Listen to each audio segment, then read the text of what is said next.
الحمد لله نحمده ونستعينه ونستغفره ونؤمن به ونتوكل عليه ونعوذ بالله من شرور أنفسنا ومن سيئات أعمالنا من يهده الله فلا مضل له ومن يضلله فلا هادي له ونشهد أن لا إله إلا الله وحده لا شريك له أرسله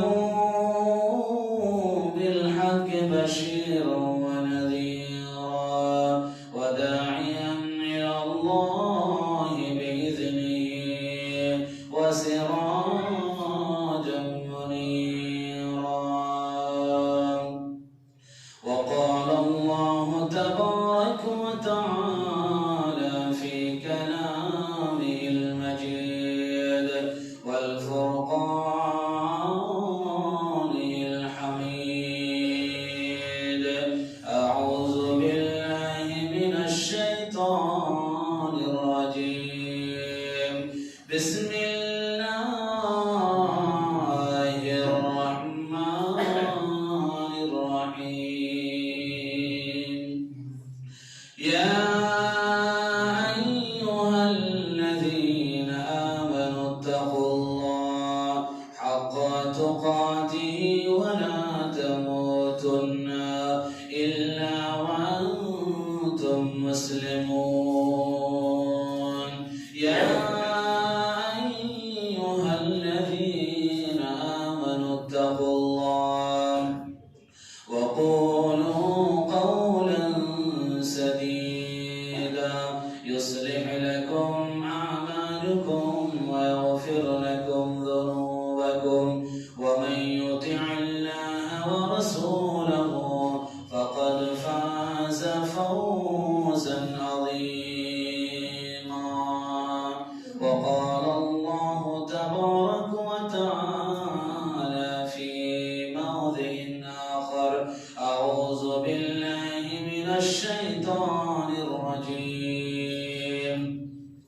بسم الله الرحمن الرحيم. الرجال قوامون على النساء. وقال النبي صلى الله عليه وسلم: على كلكم راع وكلكم مسؤول عن رعيته. رب اشرح لي صدري ويسر لي أمري واحلل عقدة من لساني يفقهوا قولي. ربي زدني علما، اللهم ربي زدني علما. كنور عجب নামাজ কেন পড়ো নাই? কেন রে আজ বেনামাজি নামাজ কেন পড়ো নাই?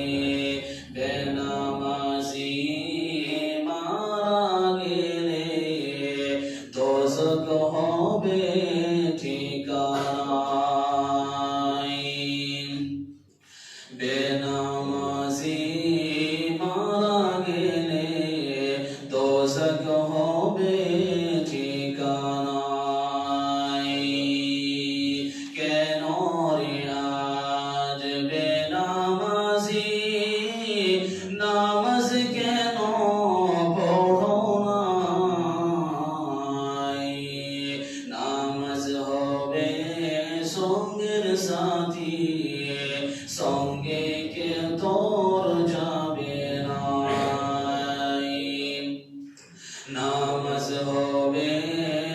সঙ্গের সাথী তোমার সঙ্গে যাবে না কেন রে আজ বেনামাজি নামাজ কেন পড়ো না নামাজ হবে সঙ্গের সাথী কেউ তো সঙ্গে যাবে না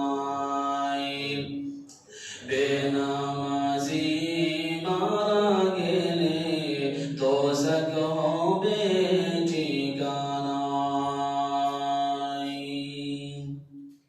সম্মানিত হাজরিন, সমস্ত প্রশংসা আল্লাহ সুবহানাহু ওয়া তাআলার জন্য, যিনি আমাদেরকে আজ পবিত্র জুমার দিনে জুমার মসজিদে বাগিচা পাড়া মসজিদে সবাইকে এক কাতারে এক লাইনে সুন্দর পোশাক সুন্দর টুপি মাথায় দিয়ে নামাজ পড়ার তৌফিক দিয়েছেন। বলুন সকলে বলুন আলহামদুলিল্লাহ। এরপরে আমাদের বিশ্বনবী জনাবে মুহাম্মদ রাসূলুল্লাহ সাল্লাল্লাহু আলাইহি ওয়াসাল্লাম প্রতি অসংখ্য দরুদ ও সালাম নাযিল হোক। আল্লাহুম্মা সাল্লি আলাইহি আল্লাহুম্মা বারিক আলাইহি। সম্মানিত দিনী ভাই, আজকে পবিত্র জুমার দিন, সপ্তাহে ঈদ বলা হয়েছে। বছরে দুটা ঈদ, ঈদুল ফিতর, ঈদুল আযহা। আসতে সময় চলে আসছে, 2 মাস 4 মাস পরে চলে আসবে ইনশাআল্লাহ।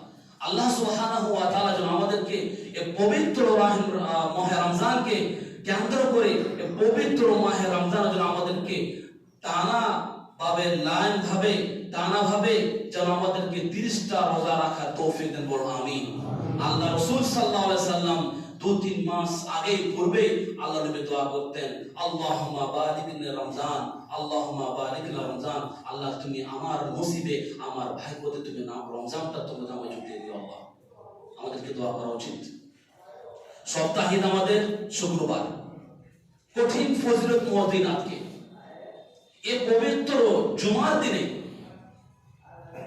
আল্লাহ সুবহানাহু ওয়া তাআলা বিশেষ করে পুরুষদেরকে বলছেন, আমি আজকে জুমার দিনে সংক্ষিপ্ত সময়ে কোরআন এবং হাদিস অনুযায়ী আপনাকে বলছি, পুরুষদেরকে বলছি যে আপনি কি আসলে আদর্শ পুরুষ, নেক পরহেজগার পুরুষ?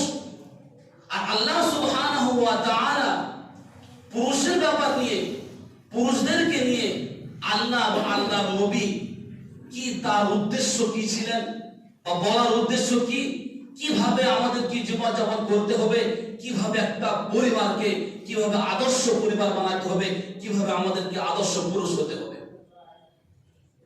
এই ব্যাপার নিয়ে আল্লাহ সুবহানাহু ওয়া তাআলা সূরা নিসার মধ্যে বলছেন, আর রিজালু কাওয়ামুন আলান নিসা। অর্থাৎ এটা আরবি, এটা আয়াত, কোরআন একটি আয়াত, ছোট্ট একটি টুকরা, একটি ছোট্ট একটি আয়াত। আল্লাহ সুবহানাহু ওয়া তাআলা বলছেন, হে মানব জাতি, হে পুরুষরা, একটা পরিবারের মালিক, একটা পরিবারের দায়িত্ব, একটা পরিবারের মাথা কে হতে পারে? একজন পুরুষ হতে পারে। আপনার স্ত্রী, আপনার ছেলে মেয়ে, আপনার ভাগনা, আপনার ভাতিজি, একটা জয়েন্ট ফ্যামিলি যদি আপনার থাকে, তাহলে একটা আপনি আদর্শ পুরুষ। এবং এই কোরআনে আল্লাহ রাব্বুল আলামিন বলছেন তার সমস্ত দায়িত্বশীল তোমার মাথাতে, সমস্ত দায়িত্ব। এখন পুরুষদের ব্যাপারে কি আল্লাহ সুবহানাহু ওয়া তাআলা বলছেন যে পুরুষ এমন একটা হওয়া দরকার, আদর্শ পুরুষ, নেক সালেহ পরহেজগার পুরুষ হওয়া দরকার। কেন? আদর্শ পরিবারকে যদি বানাতে হয়, আদর্শ পরিবারকে যদি গড়ে তুলতে হয়, আদর্শ পরিবারকে যদি গড়ে নেক সালেহ বানাতে হয়, তৈরি করতে হয়, তাহলে উভয়ের মাঝে স্বামী স্ত্রীর দরকার, একা সম্ভব নয়। তো আগে আমি বলতে চাই যে ইসলামে পুরুষের দায়িত্ব কি দিয়েছে, ইসলামে পুরুষের মর্যাদা কতটুকু দিয়েছে, ইসলামে পুরুষের চলাফেরা, কথাবার্তা, বাচ্চাদের সামনে, স্ত্রীর সামনে, ফ্যামিলির সামনে কিভাবে ভাষাটা প্রয়োগ করা দরকার, কিভাবে থাকা দরকার, কিভাবে তার চলাফেরা, খাওয়া দাওয়া, ওঠা বসা, A to Z সমস্ত জিনিস কিভাবে ইসলামিক কালচারে করা, পরিবারকে সামনে রেখে চলাফেরা দরকার, এটা ইসলাম দিচ্ছে। পুরুষ আজকে দেখেন, আমি একজন পুরুষ একটা পরিবারকে কিভাবে চালাতে হবে, এটা আমার দায়িত্ব। আল্লাহ নিজে দিয়েছেন যে পুরুষের দায়িত্ব হচ্ছে সারাদিন সে কাজ করবে, পরিশ্রম করবে, সারাদিন সে মাঠে ঘাটে খাটবে, সারাদিন সে অঘারি করবে, সারাদিন সে দোকানদারি করবে, সারাদিন ব্যস্ততা পরিশ্রম করে পরিবারকে হালাল রুজি দুটা রুটি রাখতে হবে। এটা কার দায়িত্ব? পুরুষের। তো পুরুষকে নিয়ে আল্লাহ সুবহানাহু ওয়া তাআলা বলছেন, আর রিজালু কাওয়ামুনা আলা নিসা, তোমরা হচ্ছে একদম আদর্শ পুরুষ, আদর্শ মানুষ, সৎ ব্যক্তি হওয়ার চেষ্টা করো, নেক সালে পরিষ্কার হওয়ার চেষ্টা করো।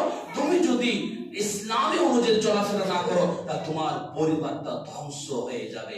আর যেখানে পরিবার থাকে না সেখানে ইসলাম টিকে না, যেখানে পরিবার নাই সেখানে ইসলাম নাই, যেখানে পরিবার আছে সেখানে ইসলাম আছে। তো পুরুষকে কিভাবে হওয়া দরকার?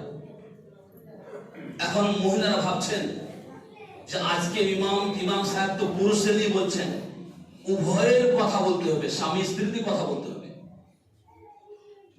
তো স্বামী স্ত্রীর সামনে কিভাবে আচরণ, কিভাবে আখলাক, কিভাবে চরিত্র দেখাতে হবে, এর ইসলাম কাকে বলছে? পুরুষকে বলছে। এখন একটু পরে আসবে স্ত্রীকে, স্ত্রীর দায়িত্ব স্বামীর উপরে কতটি থাকবে, কি কি তাকে দায়িত্ব পালন করতে হবে, আর স্ত্রী আর স্বামীকে স্ত্রীর প্রতি কি দায়িত্ব আছে, কিভাবে ইসলামিক পরিবারকে একটা আদর্শ পরিবার কিভাবে তৈরি করতে হবে, এটা স্বামী স্ত্রী দুজনের দায়িত্ব। তা পুরুষ এখন যদি আমরা বেনামাজি হয়, একজন পুরুষ যদি বেনামাজি হয় তো পরিবারটা কি নামাজি হবে বা বেনামাজি বলে না? বেনামাজি হবে। পুরুষ যদি নামাজ পড়ে, পরিবারকে যদি নামাজি মানে, ফজরে জোহরে আসরে যা হোক, যে কোন 5 ওয়াক্ত সময় পুরুষ যদি আমি চাই যে আমি বাড়ির তো মালিক, বাড়ির একটা মাথা, বাড়ির দায়িত্ব আমার আছে, আমি নামাজ পড়বো, অথচ আপনার পরিবার নামাজ পড়ছে না, এটা দায়িত্ব কে নিতে হবে? আপনাকে দায়িত্ব নিতে হবে। এই বিষয়ে আল্লাহ নবী বলছেন যে কুল্লু মাসউলিন আন রায়াতিহি, প্রত্যেক পুরুষ নারীকে বা একটা প্রত্যেক বাড়ির ফ্যামিলির গার্জিয়ানকে আল্লাহ নবী বলছেন বিচার মাঠে আল্লাহর সামনে মুখোমুখি হতে হবে, আল্লাহর সামনে দাঁড়াতে হবে। বাড়ির নামাজি, বেনামাজি, বেপর্দা, গালিগলজ, টিভি, মোবাইল যা হোক, সমস্ত জিনিস আপনাকে আল্লাহর সামনে কি করতে হবে? দাঁড়ায় আপনাকে হিসাব দিতে হবে। আপনার একটা দায়িত্ব। কেন? আল্লাহ আপনার পুরুষ, আমার একটা দামি পুরুষ আল্লাহ বানিয়েছেন, যে পুরুষ ব্যাপার নিয়ে আল্লাহ সুবহানাহু ওয়া তাআলা কোরআনে একটা আয়াত নাযিল করে দিয়েছেন, আর রিজালু কাওয়ামুনা আলা নিসা। একটা সামান্য পুরুষ নিজেকে নিজে পুরুষ মনে করেন, নিজেকে কাপুরুষ মনে করেন না।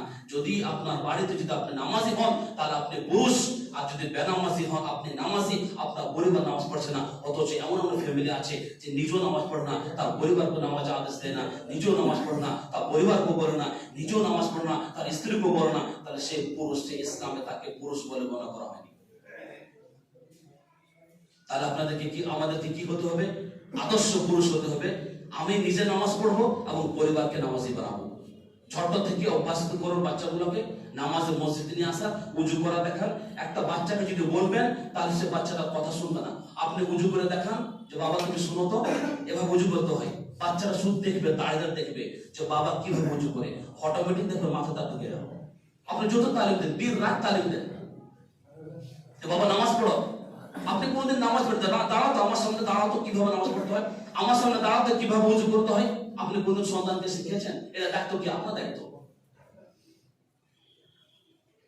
তো এই যে আদর্শ পুরুষ হওয়া সবচেয়ে প্রথম লক্ষণ হচ্ছে আপনাকে নিজেকে কি করতে হবে? নামাজি হতে হবে, নিজেকে পরিষ্কার হতে হবে, নিজেকে ইমানদার হতে হবে। তাহলে আপনার পরিবারটা আদর্শ পরিবার হয়ে গড়ে উঠবে।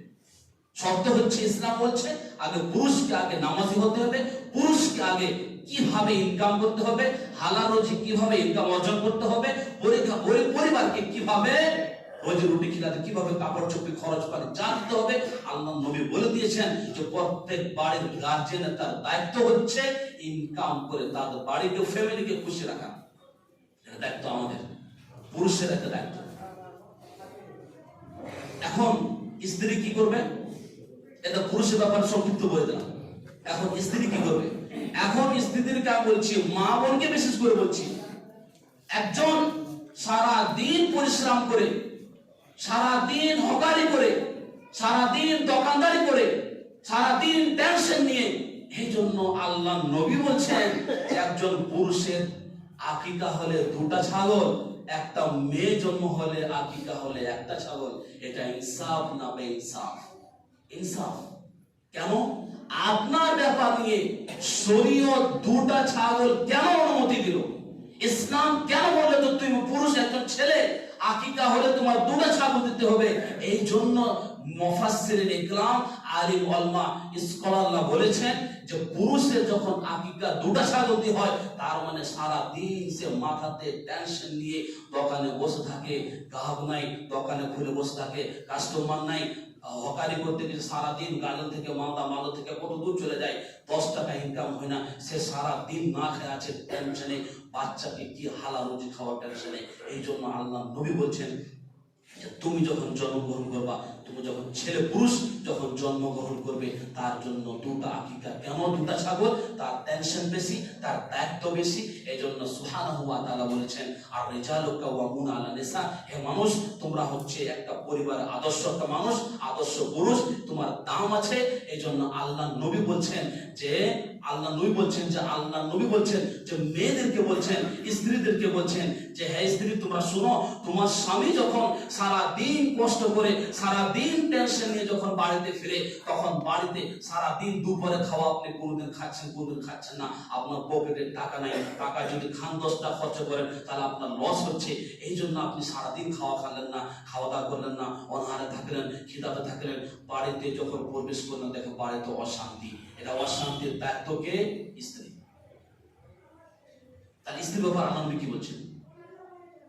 স্ত্রী আল্লাহ নবী বলছেন যে স্বামীকে আনুগত্য করতে হবে। আল্লাহ নবী বলছেন যে স্বামীকে আনুগত্য করতে হবে, তোমার স্বামীকে মাথা নত করতে হবে।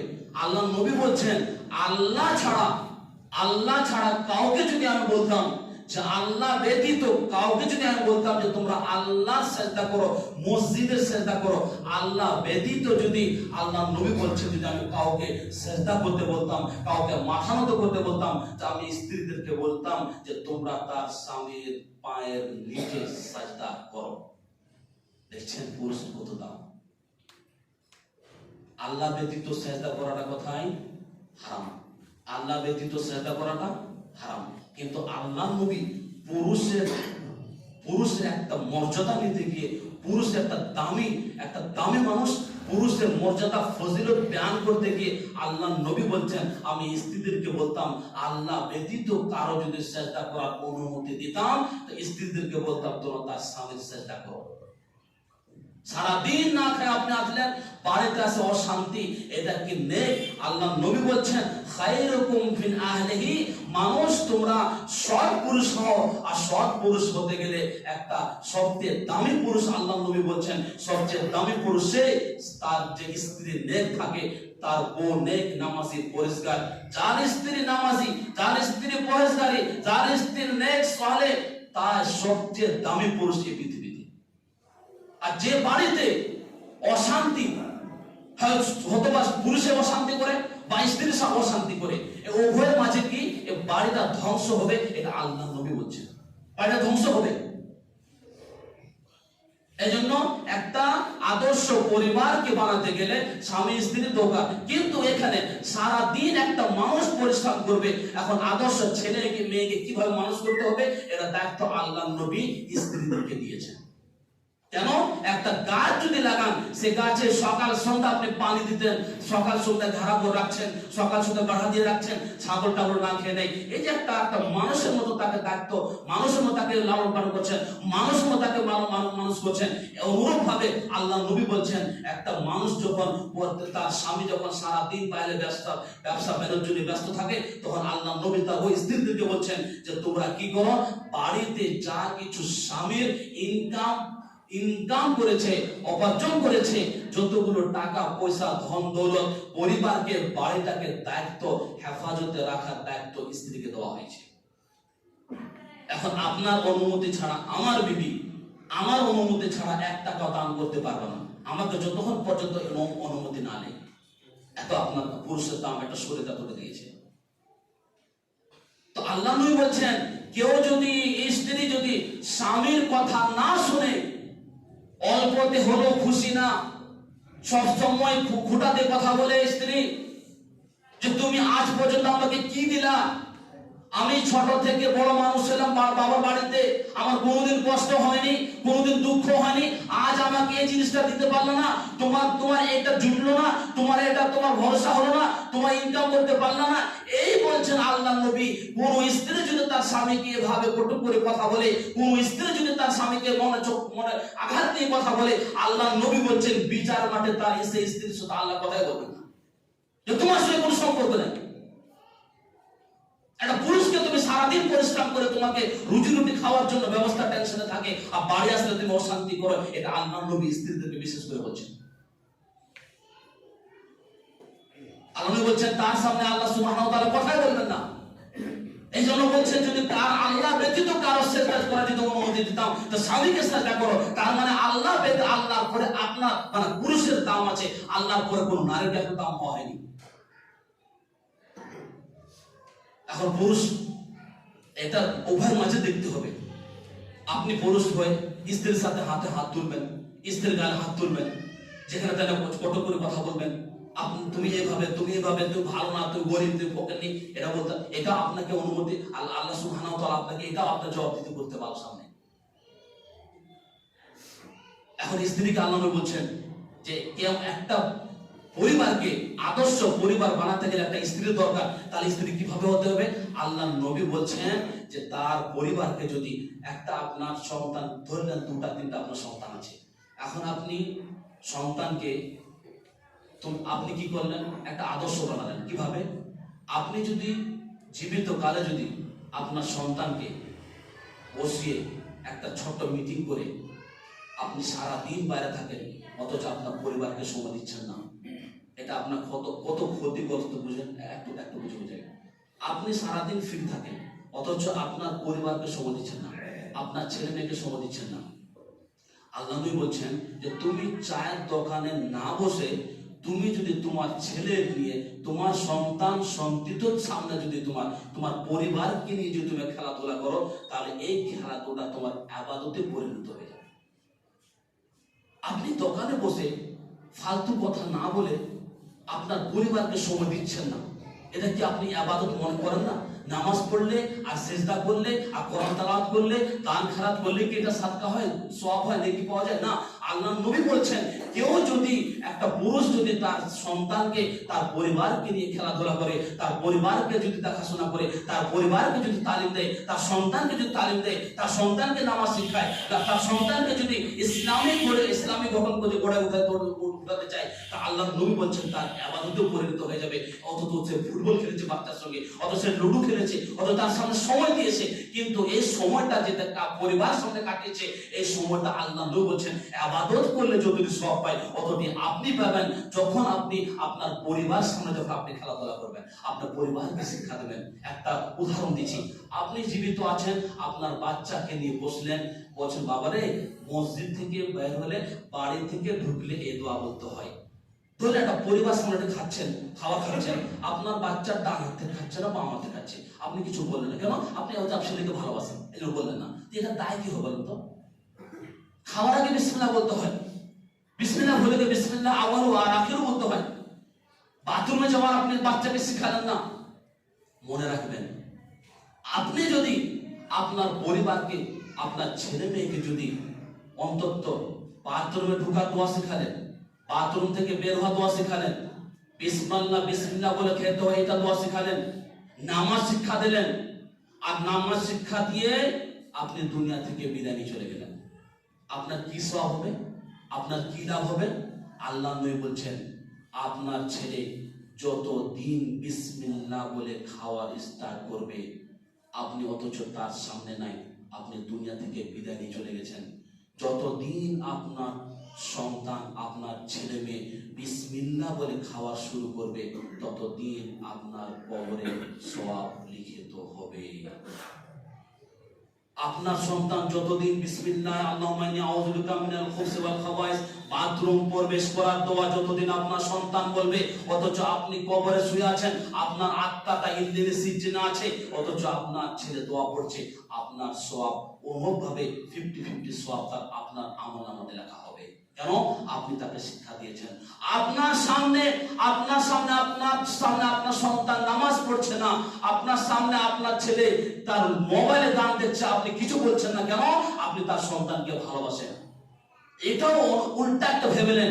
আপনি নামাজ শিখালেন, আপনি নামাজ শিক্ষার পরে আপনি দুনিয়া থেকে বিদায় নিলেন, আপনার ছেলে যতদিন নামাজ পড়বে আপনি সওয়াব পাবেন। কিন্তু আপনার ছেলেকে যদি দোয়া দরুদ ইসলামিক কালচার শিখালেন না, আল্লাহকে পরিচয় করালেন না, কোরআন শিক্ষা দিলেন না, আপনি আপনার সন্তান যদি বেনামাজি থাকে, আপনার সন্তান যে কোনো কাজ করবে, বাম হাতে খায়, মদ খায়, বিড়ি খায়, সিগারেট খায়, আপনি অথচ দেখেছেন সন্তানকে, যতদিন আপনার সন্তান সিগারেট, বিড়ি, তামাকুল, নেশাদার দ্রব্য যতদিন পান করবে, অতদিন আপনার কবরের শাস্তি হবেই হবে। দায়িত্ব আপনার। এই জন্য আল্লাহ বলছেন, কুল্লুকুম মাসউলিন আন রায়াতিহি, মানুষ তোমরা সাবধান হয়ে যাও। তুমি মনে করছো আমি রাত্রে উঠে তাহাজ্জুদ পড়ছি, সূরা বাকারা তেলাওয়াত করছি, আমার সামনে আমার সন্তান শুয়ে আছে, কিভাবে আপনি কি দেখাতে চাচ্ছেন? আপনি তাহাজ্জুদ পড়ে জান্নাত পাবেন? অসম্ভব, অসম্ভব, ইম্পসিবল পাবেন না। কেন? আপনার দায় যে আপনার সন্তান আপনার সামনে শুয়ে আছে। ফজরে কোনদিন আপনি সন্তানকে ডাক দিলেন না, জোহরের সময় কোনদিন আপনার সন্তানকে ডাক দিলেন না। এই যে বললাম আপনি যদি বিসমিল্লাহ শিখান, আপনি দুনিয়া থেকে চলে গেছেন। বিসমিল্লাহ বলে সন্তান যতদিন খাবে, ডান হাতে সে সন্তান যতদিন পান করে খাবে, ততদিন আপনার আমল নামাতে সওয়াব যাবেই যাবে। উল্টা যদি হয়, আপনার কপাল খারাপ হয়। আর অপোজিট যদি হয়ে যায়, আপনার সন্তানকে শিক্ষা দিলেন না, আল্লাহর সাথে পরিচয় দিলেন না। আল্লাহ নবী বলছেন, মুরু আওলাদাকুম বিসসালাহ, হে মানুষ তোমরা নিজের সন্তানকে নামাজের আদেশ করো, নামাজের হুকুম দাও। তখন 70 সিনিন, যখন তার 7 বছর হয়ে যাবে, তখন তার সন্তানকে কি করো? নামাজের আদেশ করো, নিজের সন্তানকে পরিষ্কার বানাও। যখন ওয়াজিবু আলাইহা, তাকে মারপিট করো, ধমক দাও, পিটাও করো। যখন তার আশা, তার যখন বয়স 10 বছর হয়ে যাবে, তাকে পিটাতে হবে। ওয়াফারিকু আলাইহা, তাকে বিরুদ্ধ করে দাও পরিবার থেকে। 10 বছর যখন বের হয়ে যায়, সন্তান নামাজ পড়ছে না, আমার মেয়ে নামাজ পড়ছে না, আমার ছেলে সন্তান নামাজ পড়ছে না, অথচ সে 12 বছর 13 বছর বয়স হয়ে গেছে, তার তো উজু পড়ার ঢং নেই, তার উজু পরে দোয়াটা বলা পারে না, বিসমিল্লাহ বলতে পারছে না। তখন আল্লাহ নবী বলছেন, যখন 10 বছর বের হয়ে যায়, তখন তাকে পিটা দিতে হবে, তাকে ধমক দিতে হবে, তাকে পৃথক করতে হবে। ফাররিকু, তোমার কাছ থেকে, তোমার কাছ থেকে পৃথক করে দিতে হবে, আলাদা করে দেবে। তোমার আমার সাথে কোনো সম্পর্ক নেই। আপনি পারবেন সন্তান সাথে? পারবেন? অবশ্যই পারতে হবে। এখন এখানে একটা মাসলা হলো যে আপনার সন্তান দূর ছেড়ে যদি হয় আর 10 বছর থেকে বেশি যদি বয়স হয়ে যায়, তার এক বিছানায়, এক লেহাবে, এক কমলে, একটা কাঁথাতে ঘুমানো দেওয়াটা হারাম। হারাম। ধরবেন আমার 2টা সন্তান, একটা ছেলে একটা মেয়ে, বা 2টাই ভাই, 2টা আমার সন্তান, 2টা ছেলে, তার বয়স মোটামুটি 12 থেকে 13 থেকে, মানে 10 থেকে গুনবেন, 10 থেকে যতদিন যাবো উপরে, 10 থেকে 12, 13, 14 যা হয়, 2 ভাই একটা বিছানাতে ঘুমা নিষেধ।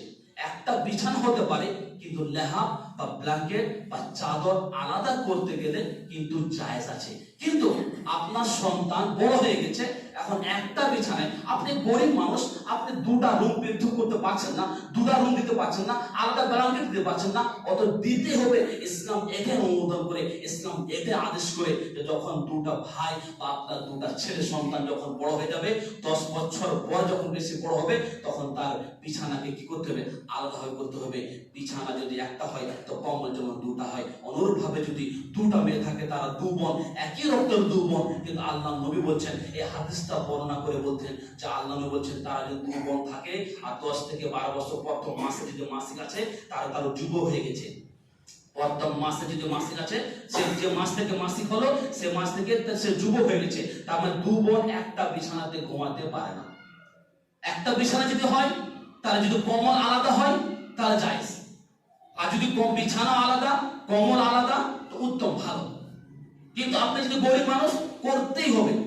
আপনি যদি একটাই করে দেন, একটাই খাটে দেন, কিন্তু যখন বিছানাটা যখন এক থাকে আর চাদরটা বা লেহা বা কমলটা যেন আলাদা থাকে, এটা ইসলাম আমাদেরকে শেখায়। তাহলে আল্লাহ বলছেন যে যখন 7 বছর বসে যাবে, তখন কি করতে হবে? নামাজের আদেশ দিতে হবে। আর যদি বেনামাজি হয়, তাহলে যতদিন নামাজ পড়বে না, আপনার ঘাড়ে হবে, ঘাড়ে চাপবে গুনাহ। আর যতদিন ইবাদত করবে না, যতদিন আপনার ছেলেকে আপনি ইসলামে শিক্ষা দিলেন না, যখন বাচ্চার 7 বছর 8 বছর হয়ে যায়, তখন দেখুন, একটা উদাহরণ দিয়ে আমি বক্তব্য শেষ করবো। আপনার সন্তান একটা হারিয়ে গেছে, একটা সন্তান হারিয়ে গেছে, আপনি খুঁজে পাচ্ছেন না, আপনার জানটা ছটফট ছটফট করছে যে আমি সন্তানকে কখন দেখা করবো, আমার কোলে নিব, আমার সন্তান কখন চুমু নেব। আপনি অস্থির হয়ে যান, অশান্তি হয়ে যান, কেঁদে ফেলেন, বুকটা ফেটে যায়, আমার কখন আমার সন্তান আমার সাথে দেখা হবে। হঠাৎ দেখছেন যে আপনার সন্তান আপনার সামনে, হঠাৎ করে আপনি কোলে নিয়ে আপনি কান্না করলেন, কতটা আপনার একটা আনন্দ, একটা খুশির সময় হলো আপনার। অনুরূপভাবে আল্লাহ বলছেন, আমার বান্দা বান্দি যখন 7 থেকে 10 বছর যখন হয়ে যায়, তার সংসার, তার ছেলে মেয়ে, তার বাচ্চা মানে সন্তান সন্ততির মা বাবা নামাজের আদেশ দিচ্ছে না, আল্লাহর সাথে পরিচয় করাচ্ছে না, কোরআন শিক্ষা দিচ্ছে না, তখন আল্লাহ বলছেন আমি তার বান্দার, আমার ছোট্ট বাচ্চা বান্দার জন্য আমি ছটফট করি যে তার বাবা আমার সঙ্গে কখন সম্পর্ক করাবে, অর্থাৎ তার কখন আমার সন্তানকে নামাজ শিক্ষা দেবে। নামাজ চিন্তা যেভাবে আপনার সন্তানকে পেয়ে গেলেন, একটা আনন্দ খুশি হলেন, আপনার মুখে হাসি আসলো। আল্লাহ রাব্বুল আলামিন বলছেন, কোন বান্দা যদি তার সন্তানকে নামাজ শিক্ষা যদি না দেয়, আল্লাহর সঙ্গে যদি পরিচয় না করায়, আল্লাহর সঙ্গে যদি না পরিচয় না করায়, আল্লাহর সঙ্গে যদি না সিদ্ধান্ত না করার শিক্ষা দেয়, তাহলে আল্লাহ সুবহানাহু ওয়া তাআলা বলছেন, আমার জানটা ছটফট করে যে আমার বান্দা আমার সঙ্গে কোন সময় সম্পর্ক করবে, মানে অর্থাৎ কোন সময় নামাজ শিক্ষা নেবে বা কোন সময় মসজিদে এসে সাজদা করবে। আল্লাহ সুবহানাহু ওয়া তাআলা যেন আমাদেরকে আদর্শ পরিবার বানার, আল্লাহ সুবহানাহু ওয়া তাআলা ইসলামী ভাবে আদর্শ পরিবার বা আদর্শ নারী বা আদর্শ পুরুষ হওয়ার জন্য আমাদেরকে আল্লাহ সুবহানাহু ওয়া তাআলা যেন তৌফিক দেন। সকলে বলুন আমিন। এখন একটা হাদিস, এক সংক্ষিপ্ত, আল্লাহ নবী বলছেন যে ওই নারীকে আমি বললাম যে নারী, তুমি যদি 4টা জিনিস তোমার কাছে যদি পাওয়া যায় গুণ, তাহলে ওই নারীকে বলছেন, ওই মহিলাকে বলছেন যার কাছে, যার মাঝে 4টে জিনিস পাওয়া যায়, তাকে আল্লাহ সুবহানাহু ওয়া তাআলা বিচারের মাঠে বলবেন তুমি জান্নাতে চলে যাও। যে জান্নাত তোমার ইচ্ছা করে, যে জান্নাত তোমার পছন্দ হয়, সেই জান্নাতে তুমি চলে যাও। আর মা বোনকে বলছি যে কোনো মা বোনের কাছে যদি এই 4টা গুণ যদি পাওয়া যায়, কোনো মার কাছে, কোনো খালা বোনের কাছে যদি এই 4টা গুণ পাওয়া যায়, আল্লাহ নবী বলছেন তাকে জান্নাতে দেওয়া হবে। আর শুধু জান্নাত বলে, জান্নাতের 8টি দরজা খুলে আর বলা হবে তোমার এই যা সেটা দেখালা, তুমি যেটা ইচ্ছা করেছিলে তুমি দেখা, তুমি প্রবেশ করো। 1 নম্বর, যে মহিলা, যে নারী, যে মা 5 ওয়াক্ত সালাত আদায় করবে, যে মা, যে নারী, যে খালা ফরজ রোজাটা 1 মাস পালন করবে। 1 নম্বর কি? 5 ওয়াক্ত নামাজ। 2 নম্বর কি? রোজা, 1 মাসের ফরজ রোজা আদায় করবে। 2টা হয়ে গেল। 3 নম্বর আল্লাহ বলছেন, কোন মা, কোন নারী, কোন যদি মহিলা এই 4টা জিনিস, 2টা 3টা 3 নম্বর বলছেন যে কারো যদি কেউ তার স্বামী ছাড়া কোনোদিন বেপরদা বাড়ি থেকে বের হলো না, আর নিজের লজ্জা স্থানকে হেফাজত করলো, তার স্বামীর অনাগত্য করলো, তার স্বামীর অনুমতি ছাড়া কোনো বাইরে কোনোদিন যায়নি, তার স্বামী এমন আদর্শ, এমন তার স্বামীকে ভালোবাসে, পিতা হলো, মিষ্টি হলো, গরিব হলো, দুঃখী হলো, হলো তাকে সন্তুষ্ট রাখার চেষ্টা করে ও মহিলা, তার জন্য আল্লাহ নবী বলছেন তাকে জান্নাতে দেওয়া হবে আর বলা হবে তুমি জান্নাতে যেটাই প্রবেশ করো সেটাই চলে যাও। 4 নম্বর হচ্ছে আল্লাহ নবী বলছেন যে মিস্ত্রি কি করে স্বামী ছাড়া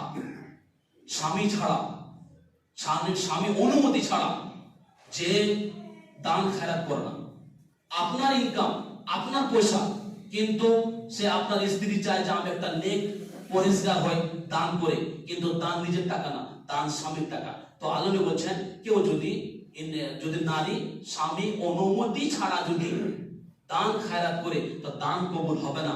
আর যদি অনুমতি নিয়ে যদি নেক পরহেজগার যদি হতে চায় তাহলে কি করতে হবে, তাকে এই 4টি জিনিসের তাকে গুণ দেখা যদি যায় তাকে আল্লাহ বলছেন তাকে জান্নাতে প্রবেশ করতে হবে। এবং জান্নাতে প্রবেশ করার সময় তাকে বলবে যেটাই দরজাতে তোমার ইচ্ছা করছে সেটাতে তুমি চলে যাও। এই নারীদের ব্যাপারটা হাদিস বললাম। আল্লাহ সুবহানাহু ওয়া তাআলা যেন আমাদেরকে আদর্শ পুরুষ হওয়ার তৌফিক দান করুন। আমি আজকে জুমার মসজিদে যেগুলো ভাই আসতে পারেনি অসুস্থ কারণে বা কোনো অসুস্থ বা কোনো উজুর কারণে কোনো কারণে আসতে জুমা মসজিদে সালাত আদায় করার জন্য আসতে পারেনি, আল্লাহ সুবহানাহু ওয়া তাআলা যেন তাদেরকে আরোগ্য দেন, তাদেরকে শিফা আজরাতে বলুন আমিন। আজকে আমরা যে গতকালকে যে একজন মারা গেছেন ওনার নামে 500 টাকা দান এসেছে, আপনারা সবাই নামাজ পড়ে নিজে নিজে দোয়া করে দেবেন। এই যে ব্যক্তি চলে গেল গতকালকে আমরা মাটি দিয়ে আসলাম, এই এখন যা ওর সঙ্গে কি গেছে তার ফ্যামিলি, ওর সঙ্গে কি গেছে তার ধন সম্পদ না, ও নিজে যা আমল করেছে সে আমল নিয়ে দুনিয়া থেকে বিদায় নিয়েছে। আল্লাহ সুবহানাহু ওয়া তাআলা যেন আপনাদেরকে সবসময় বলছি যে উঠা বসা করতে করতে যেন আপনি জিকির আজকার করতে পারেন। আল্লাহুম্মা ইন্নী আসআলুকা হুসনাল খাতামা, এই যতগুলো আমি দোয়া শিখেছি এভাবে আমল করতে যাবেন ইনশাআল্লাহ। আমরা আশাবাদী, ইনশাআল্লাহ আমরা আশা করি যে ইনশাআল্লাহ আমাদের সৎ নেক মৃত্যু হবে, এটাই আমরা আশা নিয়ে থাকবো। ওয়া কাউলি হাযা আস্তাগফিরুল্লাহ রাব্বি মিন কুল্লি যামবি ওয়া আতুবু ইলাইহি ইন্নাহু হুয়াল গফুরুর রহিম।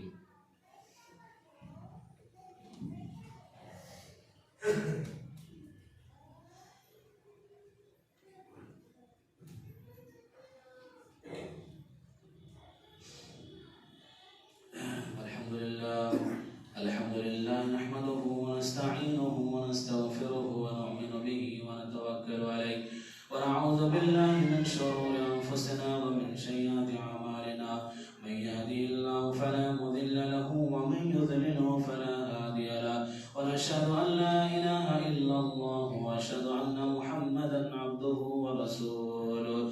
A'udzu billahi minash shaitanir rajim. Bismillahir rahmanir rahim. اتل ما أوحي إليك الكتاب أقيم الصلاة إن الصلاة تنهى عن الفحشاء والمنكر ولذكر الله أكبر والله يعلم ما تصنعون.